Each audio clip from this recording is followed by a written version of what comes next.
Hi అండి, welcome back to one more mini vlog. Puja చేసుకున్నప్పుడు అమ్మ అయితే నిన్న కొబ్బరికాయ పంపించిందండి. కొబ్బరికాయ అయితే కొట్టేసుకున్నాను మండే రోజున, శివయ్యకి అయితేను.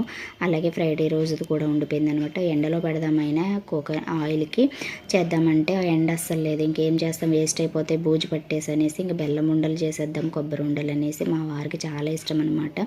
సో నేనైతే బెల్లం పాకం చేసుకుంటానండి. ఎందుకంటే మనకి ఇవి మనం చిన్నప్పుడు తిన్నాం చూసారా కొబ్బరి ఉండలు, ఆ టేస్ట్ అయితే వస్తాయన్నమాట ఇలా చేసుకుంటేనే. నాకు తెల్లగా కన్నా ఇలా రెడ్డిష్గా వస్తే చాలా ఇష్టం అనమాట. సో నేను చేసే కొబ్బరి ఉండలు నాకే నచ్చుతాయి అనమాట. చాలా బాగుంటాయి. మనం చిన్నప్పుడు తినే వాటి టేస్ట్ అయితే వస్తుంది. సో మనం ఇలా కుండయ్యేంత వరకు సిమ్లో పెట్టుకుని కలుపుకోవాలని, కొద్దిగా నెయ్యి వేసుకొని అలాగే ఇలాచి పౌడర్ వేసుకుని పైన జీడిపప్పుతో గార్నిష్ చేసుకుంటే మంచిగా మనం చిన్నప్పుడు తిన్న ఉండలు అయితే గుర్తొస్తాయి. చూసారు కదా పర్ఫెక్ట్గా వస్తాయి నా రెడ్ చేయి మీద రెడ్ కొబ్బరి ఉండలు అనమాట. సో మీరు ఇలా ట్రై చేయండి. ఫుల్ వీడియో కావాలంటే ఎప్పుడైనా